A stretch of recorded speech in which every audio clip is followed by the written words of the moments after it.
मैं डॉक्टर साहब के पास फिशर के इलाज के लिए आया था। मेरे को डॉक्टर्स ने ऑपरेशन के लिए बोल दिया था। एनल फिशर है ना? Anal fissure ji. बट पिछले 10-12 दिन से मैंने जब इनसे दवाई ली है, मैंने लाइफ में पहली बार होम्योपैथिक की दवाई ली है और मेरे को काफ़ी इसमें आराम है। 90% तक मेरे को 12-13 दिन में आराम आपने आ पहली गया। बार होम्योपैथिक दवाई ली, लेकिन होम्योपैथी की तरफ आप कैसे आए? किस वजह से आए? एलोपैथिक डॉक्टर्स ने इसका क्या सॉल्यूशन दिया था? मेरे को सब डॉक्टर्स ने बोला था कि ऑपरेशन के लिए, अच्छा। बट मैं ऑपरेशन नहीं करवाना चाहता था। मेरे घर में भी मेरी मदर है, उनको थी पाइल्स, तो 3-4 बार उनका ऑपरेशन कराया, बट आज तक वो कभी नॉर्मल नहीं हो पाए। 2 या 3 साल बाद वो दोबारा हो जाती है। आई थिंक आपको फिशर के अलावा 2-3 प्रॉब्लम्स और भी थी। हाँ, मेरे को फिशर के अलावा वार्ड्स की दिक्कत थी, बट वो मैंने डॉक्टर साहब से शेयर नहीं किया था।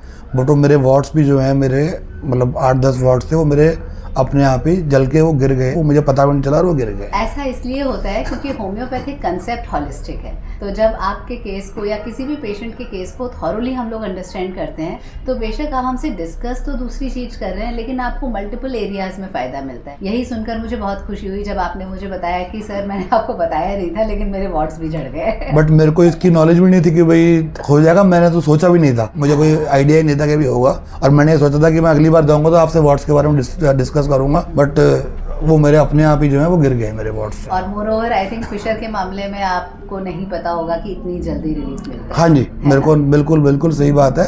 90% तक मेरे को रिलीफ है। और उससे भी ज्यादा इम्पोर्टेंट ये कि आप एक नित्यम गोली खाया करते थे रात हाँ को। जी। मैंने आपसे कहा कि आप इसको छोड़ दीजिए। वो मैंने छोड़ इसका दी। भी हम ही इलाज करेंगे। हाँ जी। मोशन को सॉफ्ट रखेंगे, ऐसा कि जिससे फिशर यानी जो कट बना हुआ है एनस में, वो हील भी हो जाए और मोशन भी सॉफ्ट हो जाए। हाँ जी, वो मेरे को प्रॉब्लम नहीं है। मेरा पेट मतलब 1 या 2 बार में क्लियर हो जाता है। और जब से दवाई मैंने शुरू की है तब से नित्यम मैंने नहीं खाई है। आपके रिकॉर्ड्स को मैं चेक कर रही थी, तो 22 अक्टूबर को ही आप आए हैं। हाँ 22 जी। अक्टूबर हाँ 2024 जी। को पहली विजिट थी और आज 4 नवंबर है। हाँ जी, और मैं गूगल पे सर्च करके ही आया था। मैं वैसे नहीं बताया था, मैं गूगल पे सर्च करके ही आया था। हाँ, तो आपको 2 हफ्ते में फिशर में एक सेटिस्फैक्टरी रिजल्ट्स नहीं, फर्क है, बिल्कुल है, डेफिनेटली है। कैसा फील कर रहे हैं? अब क्या तकलीफ रह गई है? हल्की सी बस जलन रह गई है थोड़ी सी, और हल्का सा पेन है, बाकी और कुछ नहीं है। मोशन आराम से पास हो जाता है? बहुत आराम से। कोई लेटरिन हार्ड नहीं? नहीं, वैसा कुछ नहीं है। ठीक है, let's hope for the best. हमारी कोशिश रहती है कि बहुत जल्दी से जल्दी इसकी हीलिंग हो जाए और आपके जो रिमेनिंग वार्ड्स हैं वो भी झड़ जाएं। ठीक है, और कॉन्स्टिपेशन ठीक हो जाए। Thank you.